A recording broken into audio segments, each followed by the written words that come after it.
दोस्तों नमस्कार। दुनिया युद्ध से नहीं, दुनिया व्यापार से चलेगी। और अमेरिका के राष्ट्रपति पर जो प्रतिबंध लगाया गया था वो हटा लिया गया। और एक बार फिर अमेरिकी राष्ट्रपति ने दोहराया, बिजनेस से बेहतरीन कुछ होता नहीं है। और ऐसे में युद्ध बिजनेस को अक्सर डिस्टर्ब कर देता है। और संदर्भ फिर से भारत और पाकिस्तान का भी आया। तो क्या इस दौर में भारत जिस तेजी के साथ जिस रास्ते निकल पड़ा है, अब उसमें पीछे मुड़कर देखने की स्थिति कुछ भी नहीं है। हथियारों की दौड़ में दुनिया व्यापार को देख रही है। भारत अपनी सुरक्षा और सामरिक नीति के मद्देनजर हथियारों को देख रहा है। दुनिया के बाजार में जितना भी हथियार बेचा और खरीदा जाता है, उसमें लगभग 65% हिस्सा अमेरिका, चीन, रशिया, भारत और सऊदी अरब के हिस्से से निकलता है। यानी विश्व बाजार में हथियारों का जिक्र बिजनेस के तौर पर या युद्ध के तौर पर जिस दृष्टि से करना चाहे कर लीजिए, लेकिन सवाल पहली बार यह है कि अगर भारत हार्ड स्टेट के तौर पर है, यानी हार्ड स्टेट अब सॉफ्ट नहीं रहा, यानी हथियारों को लेकर भारत अब पूरे तरीके से दुनिया के बाजार पर निर्भर होगा या फिर अपनी आत्मनिर्भरता को वह बढ़ा लेगा। इस दौर में जो भी नए कॉन्ट्रैक्ट होते हैं हथियारों को लेकर, वो वक्त पर डिलीवरी क्यों नहीं हो पाते हैं। और भारत में हिंदुस्तान एरोनॉटिक्स लिमिटेड जो लड़ाकू विमानों को तैयार कर रहा है, वो लड़ाकू विमान इस काबिल भी नहीं कि उसको भारत के एयर चीफ मार्शल स्वीकार कर ले। और एयर चीफ मार्शल ने आज इसके संकेत खुले तौर पर दिए। दिल्ली में सीआईआई का 2 दिवसीय कॉन्फ्रेंस चल रहा था। उसमें कल ही एयर वाइस मार्शल ने अपनी बातों को रखा। प्रधानमंत्री अलग अलग राज्यों में घूम रहे हैं, 2 संकेत खुले तौर पर दे रहे हैं। एक, सिंदूर खत्म नहीं हुआ है, यानी सिंदूर ऑपरेशन जारी है। और दूसरा, भारत अब हथियारों को लेकर आत्मनिर्भरता की दृष्टि से आगे बढ़ने की दिशा में कदम बढ़ा चुका है। एयर चीफ मार्शल की आवाज और प्रधानमंत्री की आवाज दोनों के बीच शायद इंडियन एयरफोर्स की कई रिपोर्टों को रखने की जरूरत है, क्योंकि जिस अंदाज में जिस बात का जिक्र किया गया, और यह कोई पहली बार नहीं है कि दिल्ली के एक कॉन्फ्रेंस में air chief marshal Amanpreet Singh ji ने यह बात कही। इससे पहले बकायदा 10 फरवरी को, इसी साल 10 फरवरी को वो गए थे बेंगलुरु, हिंदुस्तान एरोनॉटिक्स लिमिटेड वहीं पर गए थे और तेजस को देख रहे थे। वह उस दौर में जो उन्होंने टिप्पणी की और जो बातों का जिक्र किया, कमोवेश उसको नए तरीके से उन्होंने कल दिल्ली में कॉन्फ्रेंस में रखा। लेकिन बात अब उसके आगे की है। बात इसलिए आगे है क्योंकि दुनिया के बाजार में जो एयरक्राफ्ट है, उसका बाजार इस वक्त लगभग $50.6 बिलियन का है, जो अगले 5 वर्षों में बढ़कर $85 बिलियन यानी $85 बिलियन हो जाएगा।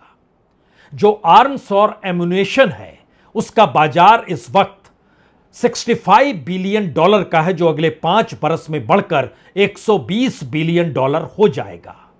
जो ड्रोन है, उसका मार्केट इस वक्त $83 बिलियन का है, जो कि अगले 5 वर्ष में बढ़कर $208 बिलियन हो जाएगा। और दुनिया भर में जो इस वक्त मिलिट्री पर खर्च हो रहा है, वो $3 ट्रिलियन से ज्यादा का खर्च है।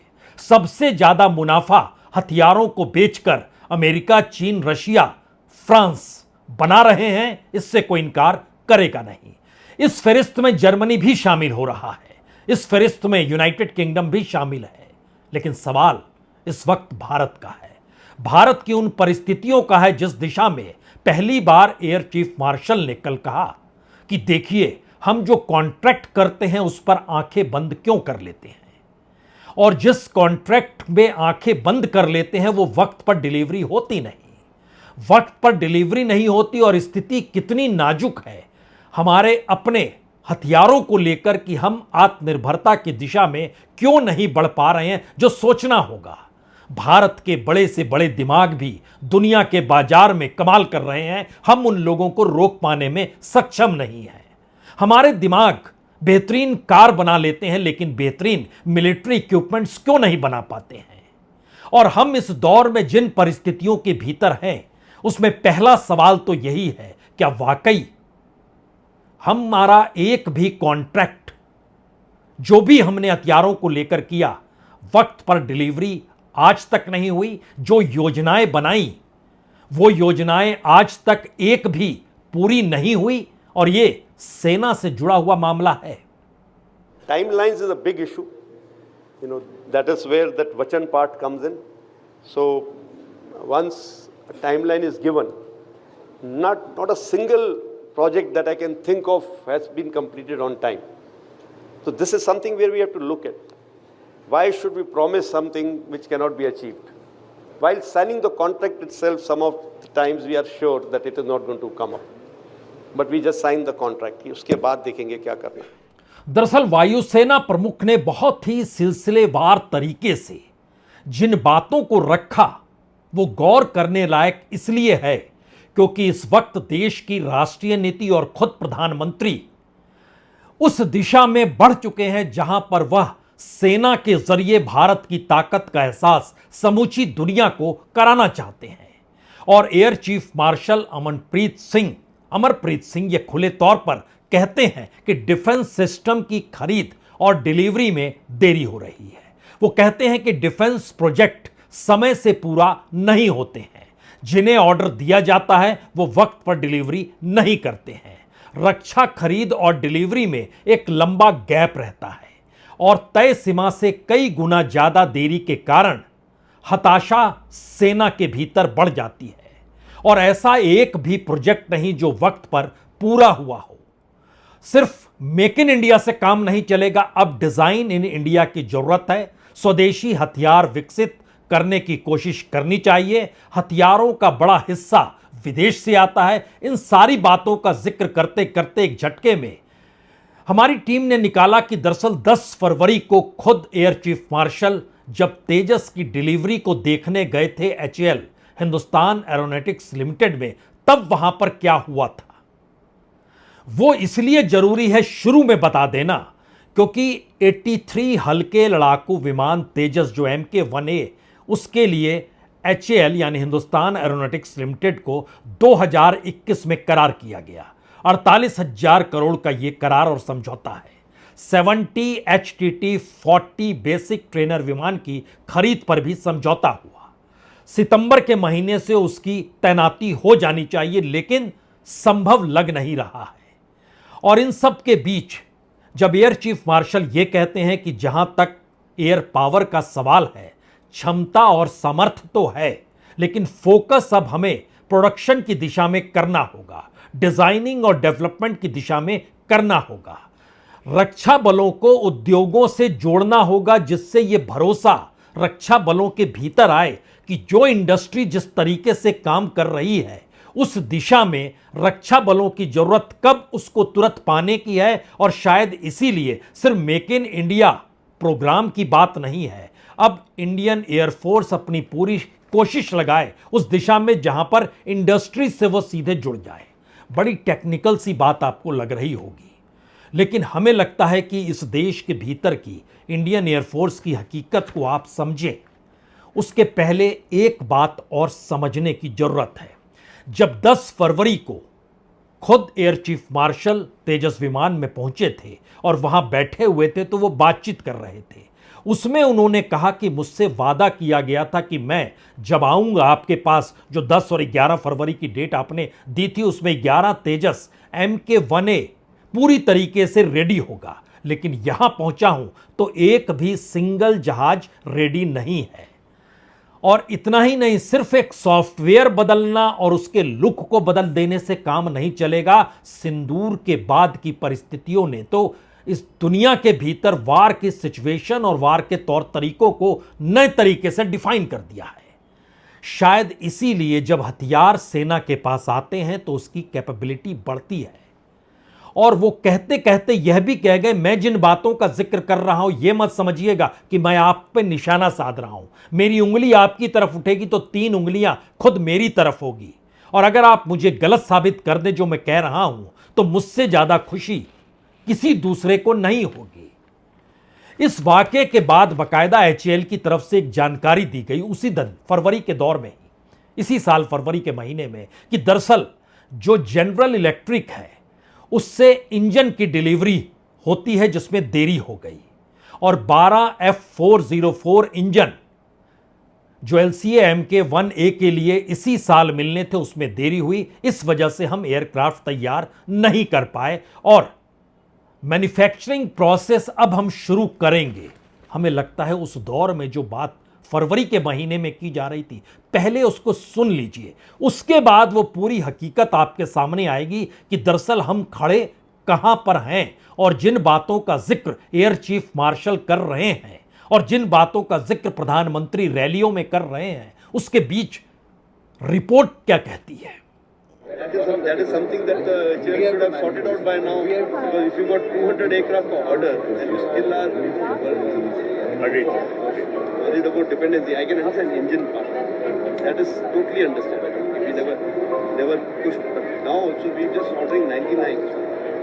No order. But when you know that in the life of the aircraft, you need almost 2 engines per aircraft. From aircraft 3, the 2.5 is what we go by. This should be ordering that many. But the Airbus will certain race.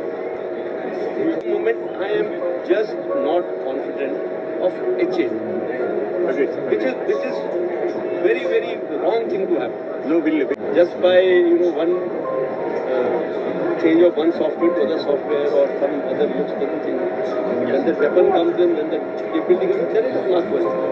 ठीक है, we will not push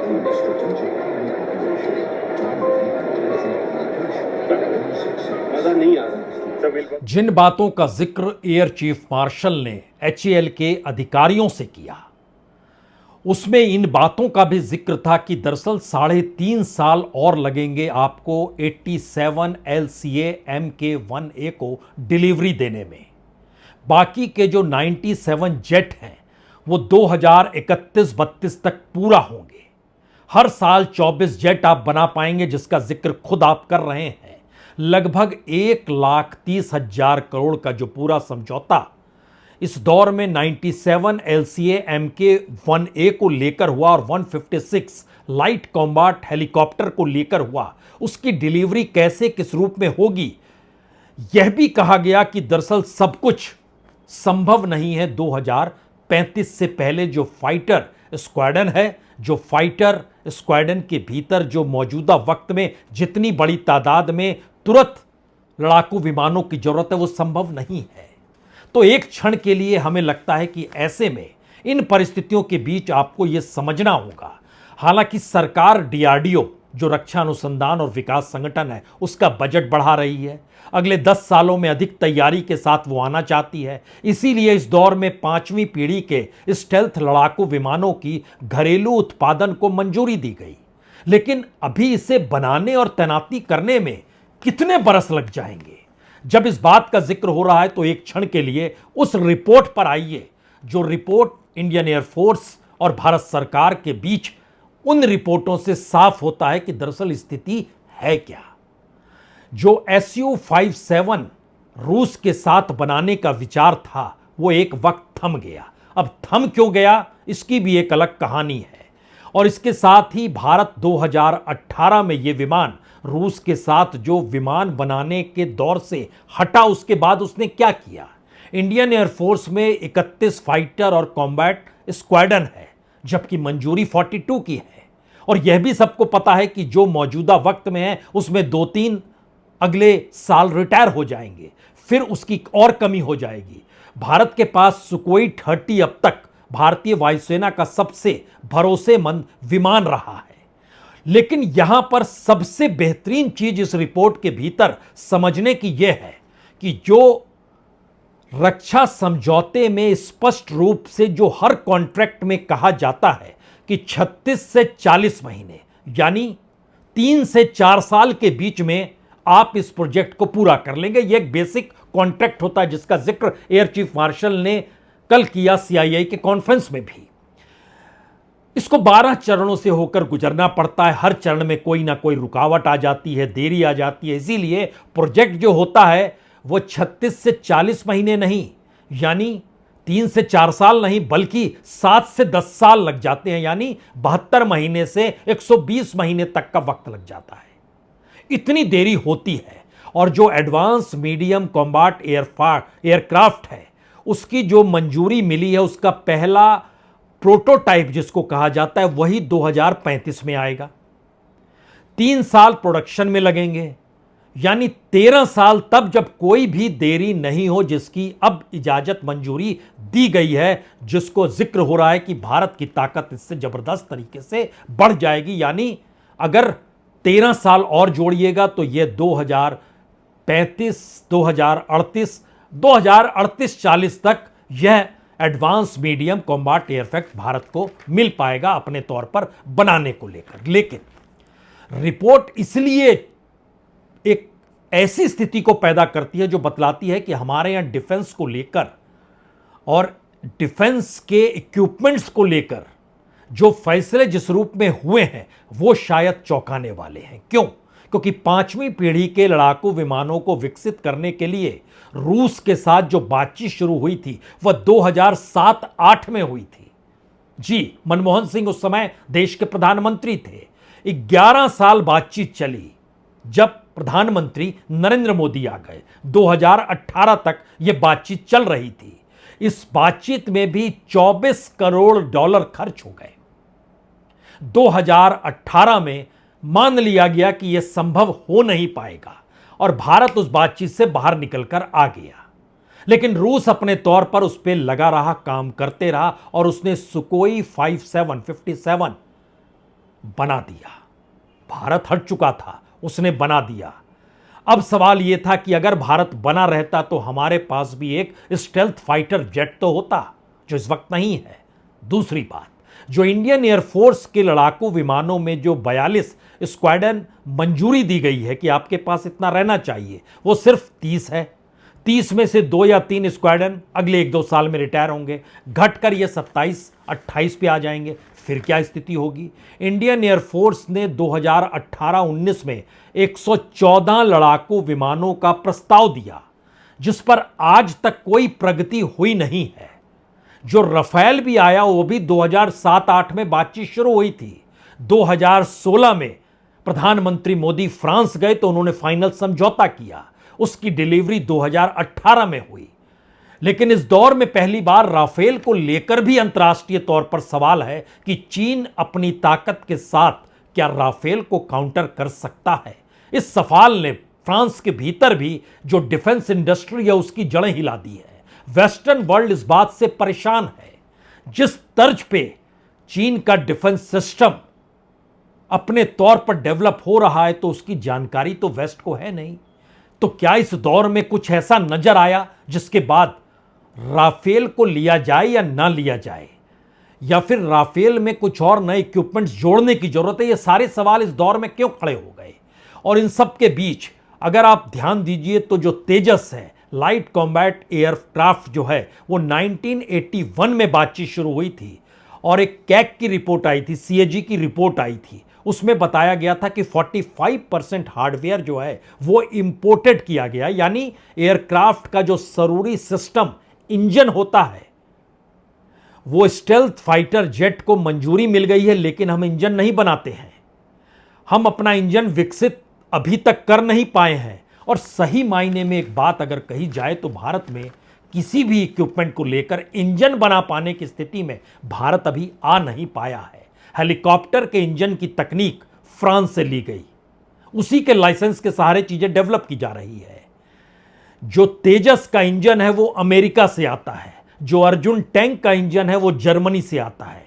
यानी छोटे छोटे engine भी इस दौर में import किए जा रहे हैं। और तब यह सवाल है कि भारत स्वदेशी फाइटर जेट विकसित करने की दिशा में कैसे बढ़े। लेकिन प्राइम मिनिस्टर अपने तौर पर चुनावी रैलियों को लेकर अपने स्ट्रेंथ और आत्मनिर्भरता का जिक्र बार बार कर रहे हैं। एक समय था जब भारत अपनी सैन्य जलिए अपनी रक्षा के लिए दूसरे देशों पर निर्भर था, हमने उन हालातों को बदलने की शुरुआत की। भारत अपनी रक्षा जरूरतों के लिए आत्मनिर्भर हो, ये हमारी अर्थव्यवस्था के लिए तो जरूरी है ही, ये देश के आत्मसम्मान के लिए भी उतना ही जरूरी है। इसमें दो मत नहीं कि भारत इस दौर में हथियारों को एक्सपोर्ट भी कर रहा है, लेकिन इसमें भी दो मत नहीं कि डिफेंस एक मार्केट इकोनॉमी से जुड़ा हुआ बड़ा हिस्सा भारत में भी खड़ा हो गया है। बड़े बड़े कॉरपोरेट हाउस और बड़े ताकतवर लोगों ने डिफेंस को लेकर सरकार से लाइसेंस ले लिया है। और आपको जानकर हैरत नहीं होनी चाहिए, इस देश में सैकड़ों लाइसेंस हथियारों की खरीद फरोख्त को लेकर प्राइवेट सेक्टर को दिए गए हैं। और हथियारों को बेचना और खरीदने की परिस्थिति का जो लाभ होता है वो राफेल के वक्त ही समझ में आया था। राफेल की खरीद कितने में हुई, सरकार ने जानकारी नहीं दी। कहा गया कि बतला देंगे कीमत तो पता चल जाएगा उसमें कौन से इक्विपमेंट हैं। बफोर्स के दौर में भी, जो राजीव गांधी के दौर की याद कीजिए, बफोर्स को लेकर भी जो डील हुई थी उसमें भी कमीशन का जिक्र किया गया था। अगर इस पूरी प्रक्रिया में दुनिया भर में देखें तो कमीशन सबसे ज्यादा हथियारों की खरीद फरोख्त में है।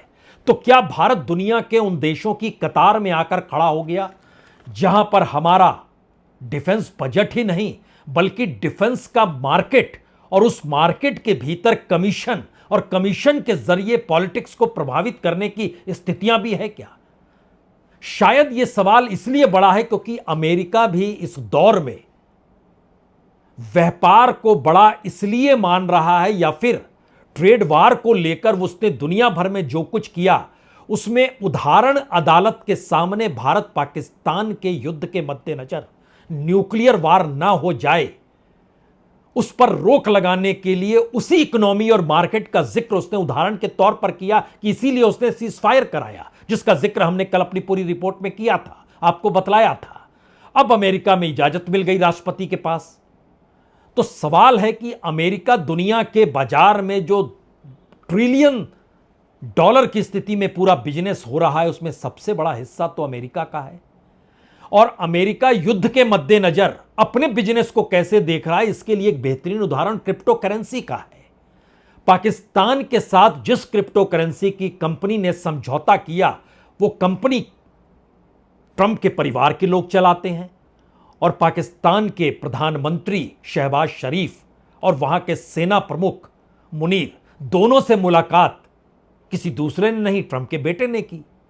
और अब नया सवाल यह आ गया, क्या इस पूरी इकोनॉमी के दायरे में भारत भी उस क्रिप्टो करेंसी में आ जाएगा? जिस सीआईआई के कॉन्फ्रेंस में एयर चीफ मार्शल अपनी बातों को कर रहे थे उसी में सुनील भारती मित्तल भी आए थे। सुनील भारती मित्तल एयरटेल से जुड़े हुए हैं। एयरटेल का समझौता स्टारलिंक के साथ हो चुका है। स्टारलिंक भारत के भीतर किस दिन आ जाए, कैसे आ जाए, कोई नहीं जानता है। यानी अंतर्राष्ट्रीय तौर पर मार्केट इकोनॉमी युद्ध भी देख रही है और बाजार भी देख रहे हैं। और क्रिप्टो करेंसी को लेकर सुनील भारती मित्तल इंडिकेट कर रहे हैं कि यह भारत में बातचीत बहुत आगे चली गई है। All I said is we have Mr. Vaishnav after me in the next session. I only say that things have started to move very fast on crypto, and of course AI we already discussed is moving very fast. And this is an area where the government will have to start applying their mind of how to ensure that the right regulatory framework is available for India to make full use of AI, crypto, whenever the time comes. तो ये हर कोई जानता है, India में Starlink यानी Elon Musk की company Bharat में जो इंटर कर रही है उसमें सुनील भारती मित्तल यानी एयरटेल की पहली पहल थी। दूसरी पहल रिलायंस की तरफ हुई, जियो के साथ हुई। और अब उन्होंने जिक्र जब क्रिप्टो करेंसी का किया और क्रिप्टो करेंसी को लेकर यह अगर माना जा रहा है कि अब अमेरिकी राष्ट्रपति की रुचि इसी में है और इंडिकेट कर रहे हैं सुनील भारती मित्तल, तो नया बिजनेस क्रिप्टो करेंसी के जरिए उस हथियारों के बाजार का होगा जो सबसे ज्यादा मुनाफा, कमीशन सब कुछ देता है। हालांकि इस पूरी परिस्थिति के भीतर चूंकि रेफरेंस सिंदूर को लेकर है, पाकिस्तान के टेररिज्म को लेकर है, तो यहां पर यह जरूर समझ लेना चाहिए कि भारत की ताकत पाकिस्तान की तुलना में कहीं ज्यादा है। अगर दुनिया भर के तमाम देशों को आप एक कतार में खड़ा कर दें तो भारत की सैन्य ताकत जो है 4थे नंबर पर है, पाकिस्तान 12वें नंबर पर आता है। इंडियन एयरफोर्स के पास 3,10,000 से ज्यादा सैनिकों की मौजूदगी है, 2,229 विमान है, 513 लड़ाकू विमान है, उसमें 270 ट्रांसपोर्टर के विमान है, 130 हमला करने वाले विमान है, 351 ट्रेनर विमान है, 6 टैंकर फ्लीट के विमान है, और जो हेलीकॉप्टर है उनकी तादाद भी तकरीबन 900 है। इसमें 80 अटैक करने वाले हेलीकॉप्टर हैं। उस ताकत की दिशा में मत जाइए, सिर्फ समझने की जरूरत यह है क्या यह पूरी की पूरी डिफेंस की डील एक ऐसी परिस्थिति को पैदा तो नहीं कर रही है जिसमें भारत दुनिया के उन देशों के करीब और संबंध के तौर पर ज्यादा निकट तभी आ पाएगा जब उनसे वो हथियारों को खरीदेगा। और भारत इस दौर में हथियारों को लेकर अपनी ताकत का एहसास दुनिया को करा रहा है और पड़ोसी पाकिस्तान को भी इस बात का एहसास करा तो रहा है, लेकिन भारत की सेना तो पाकिस्तान की तुलना में कहीं ज्यादा बड़ी है और व्यापकता और मारक क्षमता दोनों बहुत ज्यादा है।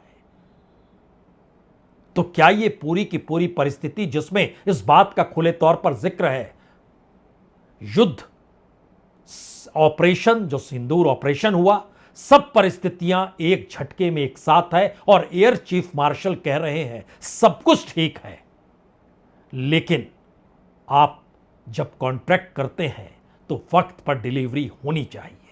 आप इस देश के भीतर में आत्मनिर्भर हो जाइए। आप अपने तरीके से अपने देश के दिमाग को कम से कम यहीं पर रोकिए, ब्रेन ड्रेन मत होने दीजिए, दुनिया पर आश्रित होना छोड़ दीजिए। यह एक परिस्थिति है और दूसरी परिस्थिति अंतर्राष्ट्रीय बाजार के सहारे कूटनीति, विदेश नीति और अर्थनीति तीनों को समेट रही है। बहुत बहुत शुक्रिया, बहुत बहुत शुक्रिया।